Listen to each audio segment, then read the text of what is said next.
Alors, il faut s'imaginer la scène. On est le dimanche 18 janvier 2026. Et il y a cette électricité dans l'air, tu vois. Une ferveur qui unit tout un pays. C'est vraiment un de ces moments où le sport, il efface tout le reste. Pour plonger au cœur de cette euphorie, on a une source qui est géniale. C'est comme une capsule temporelle. Une capture d'écran du site d'actu sportif sénégalais, wisport.com, prise à chaud, mais vraiment juste après le coup de sifflet final. Notre but aujourd'hui, c'est de dépasser le simple score et de décortiquer le récit, l'épopée qui s'écrit en temps réel, là, sous nos yeux. Allez, on plonge dedans. Et c'est une source fascinante pour ça, parce qu'une victoire en Coupe d'Afrique des Nations, ce n'est jamais juste un match de foot. C'est un marqueur social, culturel, c'est une immense fierté nationale qui résonne sur tout le continent et, et bien au-delà dans la diaspora. Et cette page, elle se contente pas de nous donner un résultat, non, elle nous balance directement dans l'ambiance avec cette mosaïque de titres. Ce qui est captivant ici, c'est que l'ensemble de ces articles, de ces mots-clés, nous raconte une histoire bien plus riche, plus complexe. Exactement, c'est un véritable puzzle narratif. Et la première pièce, celle qui te saute aux yeux directs, c'est le gros titre, celui qui célèbre l'icône. Sadio Mané, élu meilleur joueur de la CAN 2025. Bon, ça, c'est attendu, c'est la consécration de la star, le visage de l'équipe. Mais juste en dessous, il y a un autre titre qui change complètement la tonalité, et qui pour moi est la vraie clé de toute l'histoire.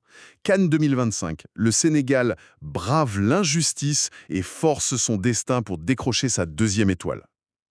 Ah oui, la sémantique est tout sauf anodine là. Ce n'est pas le Sénégal gagne logiquement ou domine son adversaire. Non, c'est un vocabulaire de combat, de lutte. Voilà, les mots brave l'injustice et force son destin.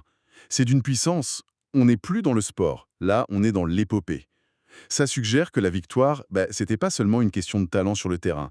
C'était une conquête contre des éléments contraires, une sorte de volonté qui a dû tordre la réalité. La finale, c'était contre le Maroc, un adversaire redoutable.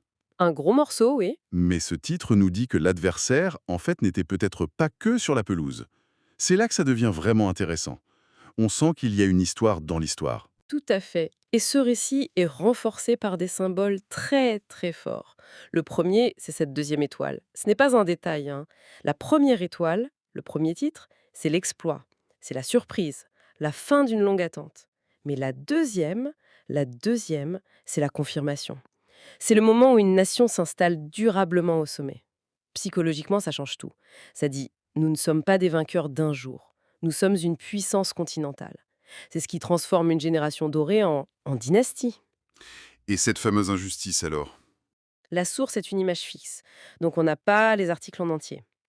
Mais il y a des indices, des miettes de pain un peu partout sur la page qui nous permettent de reconstituer le puzzle. Oui, et c'est ça qui est passionnant, on fait un peu les détectives. Un autre titre, qui semble dater d'avant la finale, nous donne une piste très concrète. Cannes 2025, le Sénégal refuse son terrain d'entraînement pour la finale face au Maroc. Alors, on ne connaît pas les raisons profondes, l'état du terrain, un problème d'organisation, un désaccord, mais peu importe la cause en fait. Les faits est là, cet incident, même s'il est mineur en soi, il devient le carburant du récit. Il matérialise cette injustice. Ça donne corps au sentiment d'être mal reçu, d'être désavantagé. Et psychologiquement, pour un groupe, c'est un levier de motivation extraordinaire. Ça soude une équipe. Ah oui, c'est la mentalité de siège, le nous contre le reste du monde. C'est un moteur narratif classique, mais tellement, tellement efficace. Et au milieu de cette bataille, de ce match sous haute tension, comme le dit à notre titre, il y a l'instant de bascule, l'éclair de génie. Le titre est magnifique. Cannes 2025. Pape Gueye inscrit un but extraordinaire dans un match sous haute tension, 1-0. Tout est dit. Le score 1-0, ça confirme que c'était un combat, pas une promenade de santé. Et le héros, Ce n'est pas la superstar attendue. exactement.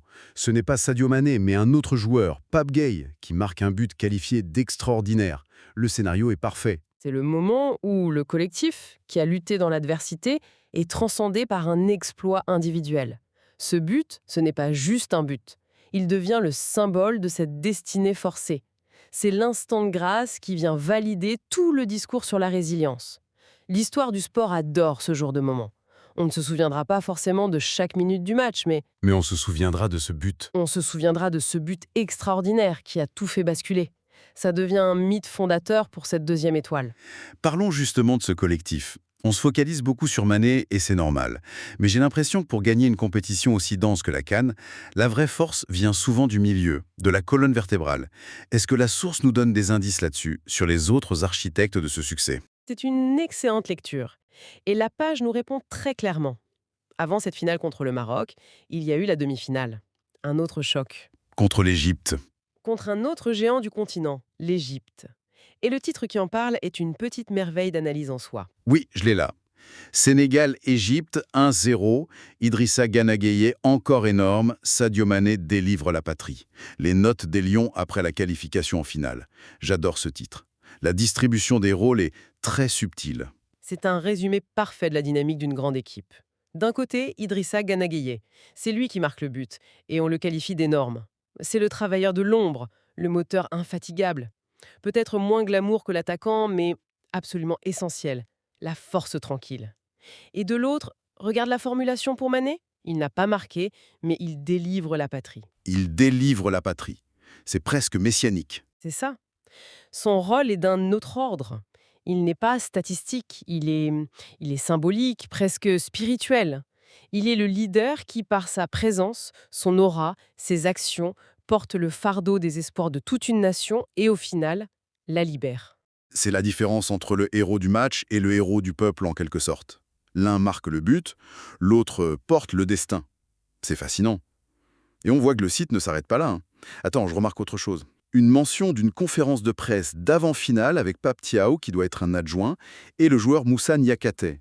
Ça montre que la parole n'est pas monopolisée. Précisément, le collectif s'exprime à travers plusieurs voix. Et pour avoir la vision la plus complète de ce groupe, il faut descendre tout en bas de la page dans les mots-clés. C'est presque une photo d'identité de l'équipe type de cette génération.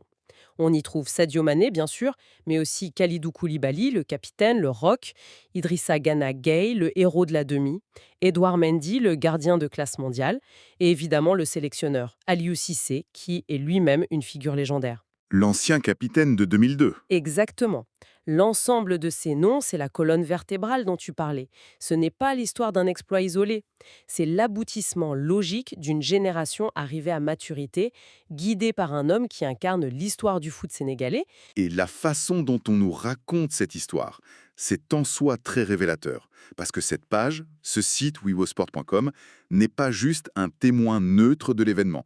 Il en est acteur. Si on prend un peu de recul, qu'est-ce que ce média nous dit sur le sport au Sénégal?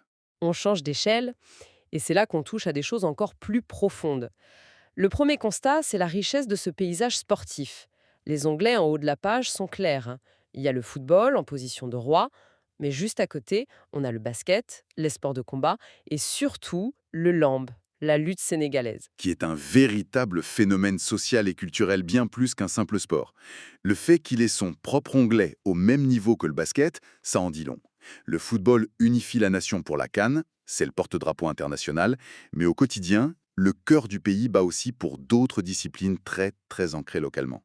Exactement. Et si on regarde